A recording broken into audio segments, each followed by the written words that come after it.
We're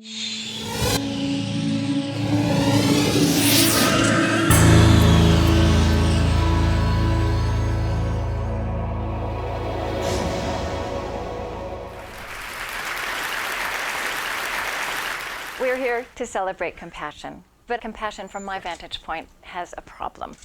As essential as it is across our traditions, as real as so many of us know it to be in particular lives, the word compassion is hollowed out in our culture, and it is suspect in my field of journalism.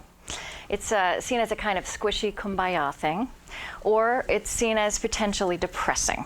Karen Armstrong has told what I think is an iconic story of giving a speech in Holland, and after the fact, the word compassion was translated as pity. Now, compassion, when it enters the news, too often comes in the form of feel-good feature pieces or sidebars about heroic people you could never be like, or happy endings, or examples of self-sacrifice that would seem to be too good to be true most of the time. Our cultural imagination about compassion has been deadened by idealistic images. And so what I'd like to do this morning for the next few minutes is perform a linguistic resurrection. And I hope you'll come with me on my basic premise that words matter, that they shape the way we understand ourselves, the way we interpret the world, and the way we treat others. When this country first encountered genuine diversity in the 1960s, we adopted tolerance as the core civic virtue with which we would approach that. Now, the word tolerance, if you look at it in the dictionary, connotes allowing, indulging, and enduring.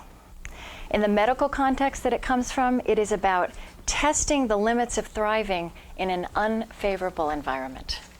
Tolerance is not really a lived virtue, it's more of a cerebral kind of assent, and it's too cerebral to animate guts and hearts and behavior when the going gets rough. And the going is pretty rough right now. I think that without perhaps being able to name it, we are collectively experiencing that we've come as far as we can with tolerance as our only guiding virtue. Compassion is a worthy successor. It is organic across our religious, spiritual, and ethical traditions, and yet it transcends them. Compassion is a piece of vocabulary that could change us if we truly let it sink into the standards by which we hold ourselves and others, both in our private and in our civic spaces. So what is it, three-dimensionally? What are its kindred and component parts? What's in its universe of attendant virtues? To start simply, I want to say that compassion is kind. Now, kindness might sound like a very mild word, and it's prone to its own abundant cliche. But kindness is a kind of everyday byproduct of all the great virtues. And it is a most edifying form of instant gratification.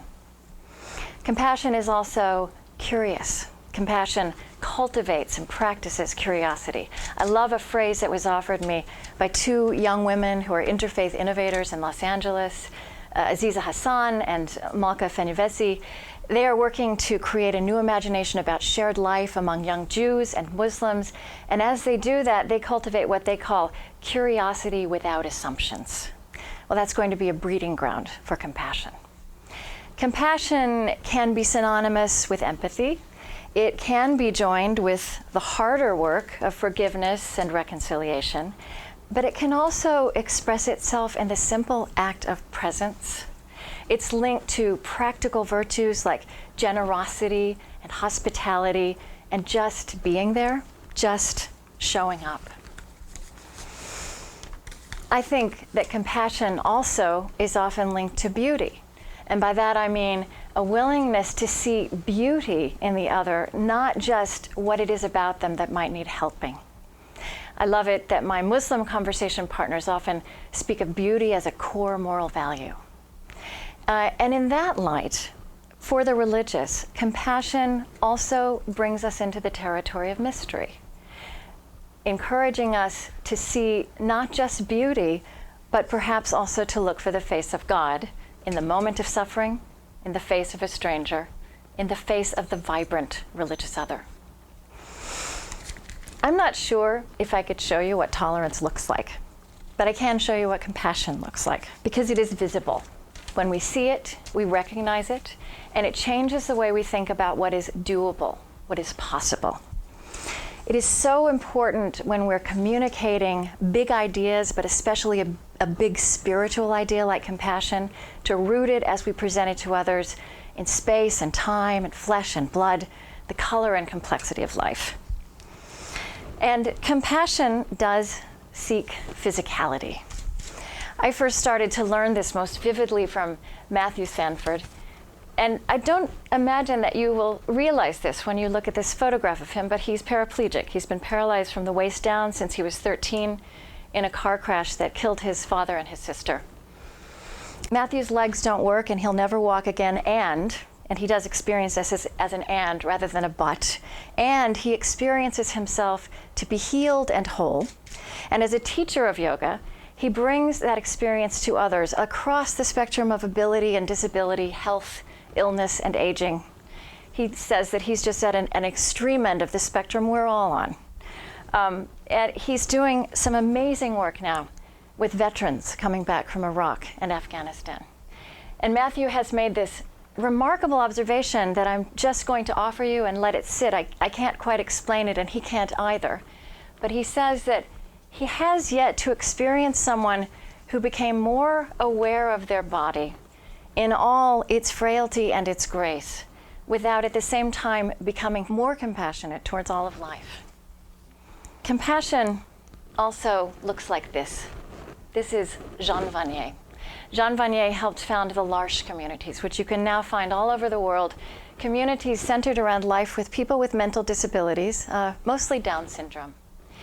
The communities that Jean Vanier founded, like Jean Vanier himself, exude tenderness. Tender is another word I would love to spend some time resurrecting. You know, we spend so much time in this culture being driven and aggressive, and I spend a lot of time being those things too, and compassion can also have those qualities, but again and again, lived compassion brings us back to the wisdom of tenderness. Jean Vanier says that his work, like the work of other people, his great beloved late friend Mother Teresa, is never in the first instance about changing the world. It's in the first instance about changing ourselves. He says that what they do with L'Arche is not a solution, but a sign. Compassion is rarely a solution, but it is always a sign of a deeper reality, of deeper human possibilities. And compassion is unleashed in wider and wider circles by signs and stories, never by statistics and strategies. We need those things too, but we're also bumping up against their limits. And at the same time that we are doing that, I think we are rediscovering the power of story. That as human beings, we need stories to survive, to flourish, to change. Our traditions have always known this, and that's why they have always cultivated stories at their heart and carried them forward in time for us. There is, of course, a story behind the key moral longing and commandment of Judaism to repair the world, tikkun olam. And I'll never forget hearing that story from Dr. Rachel Naomi Remen, who told it to me as her grandfather told it to her, that in the beginning of the creation, something happened, and the original light of the universe was shattered into countless pieces. It lodged as shards inside every aspect of the creation, and that the highest human calling is to look for this light, to point at it when we see it, to gather it up, and in so doing, to repair the world. Now, this might sound like a fanciful tale. Some of my fellow journalists might interpret it that way. Rachel Naomi Remen says this is an important and empowering story for our time, because this story insists that each and every one of us, frail and flawed as we may be, inadequate as we may feel, has exactly what's needed to help repair the part of the world that we can see and touch. Stories like this, signs like this, are practical tools in a world longing to bring compassion to abundant images of suffering that can otherwise overwhelm us. Rachel Naomi Remen is actually bringing compassion back to its rightful place alongside science in her field of medicine, in the training of new doctors. And this trend of what Rachel Naomi Remen is doing, how these kinds of virtues are finding a place in the vocabulary of medicine, the work Fred Luskin is doing, I think this is one of the most fascinating developments of the 21st century, that science, in fact, is taking a virtue like compassion definitively out of the realm of idealism. This is going to change science, I believe, and it will change religion. But here's a face from 20th century science that might surprise you in a discussion about compassion. We all know about the Albert Einstein who came up with E equals mc squared. We don't hear so much about the Einstein who invited the African-American opera singer Marian Anderson to stay in his home when she came to sing in Princeton because the best hotel there was segregated and wouldn't have her. We don't hear about the Einstein who used his celebrity to advocate for political prisoners in Europe or the Scottsboro Boys in the American South. Einstein believed deeply that science should transcend national and ethnic divisions. But he watched physicists and chemists become the purveyors of weapons of mass destruction in the earliest 20th century. He once said that science in his generation had become like a razor blade in the hands of a 3-year-old. And Einstein foresaw that as we grow more modern and technologically advanced, we need the virtues our traditions carry forward in time more, not less. He liked to talk about the spiritual geniuses of the ages. Some of his favorites were Moses, Jesus, Buddha, St. Francis of Assisi, Gandhi. He adored his contemporary Gandhi.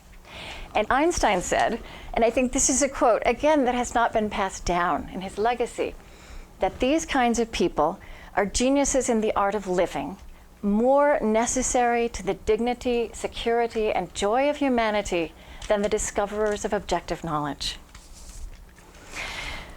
Now, invoking Einstein might not seem the best way to bring compassion down to earth and make it seem accessible to all the rest of us, but actually it is. I want to show you the rest of this photograph, because this photograph is analogous to what we do to the word compassion in our culture. We clean it up and we diminish its depths and its grounding in life, which is messy. So in this photograph, you see a mind looking out a window at what might be a cathedral. It's not.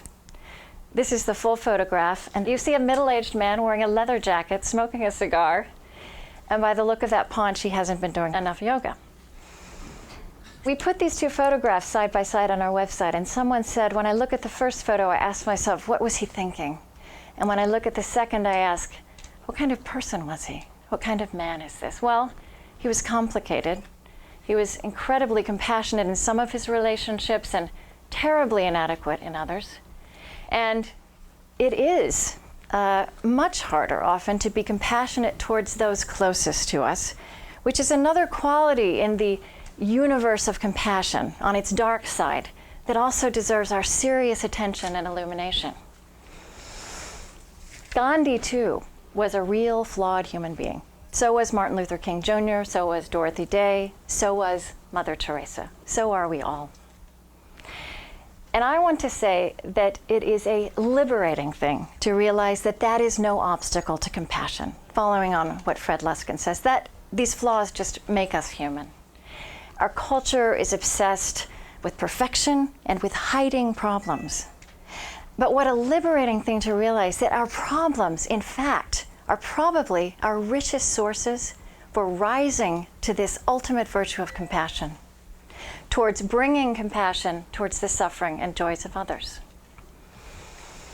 Rachel Naomi Remen is a better doctor because of her lifelong struggle with Crohn's disease. Einstein became a humanitarian not because of his exquisite knowledge of space and time and matter, but because he was a Jew as Germany grew fascist. And Karen Armstrong, I think you would also say that it was some of your very wounding experiences in a religious life that, with the zigzag, have led to the Charter for Compassion.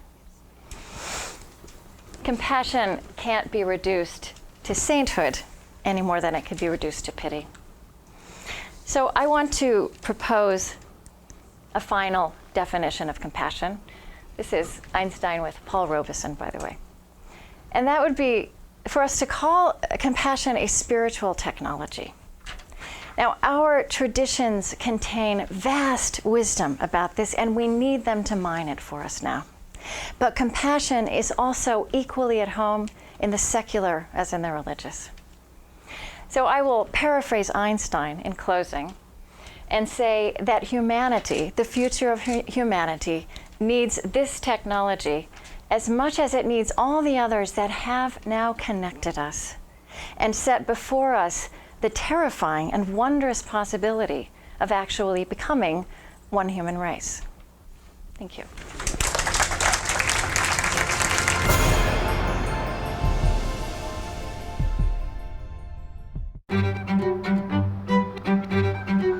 Doing the creative direction on the magazine. I work as a photographer. I also have been curating. I do anything and everything related to photography that I can. Dossier is a biannual art and culture journal. We know so many creative people, and we wanted to sort of give people a forum to do projects that they might not be able to do for other magazines.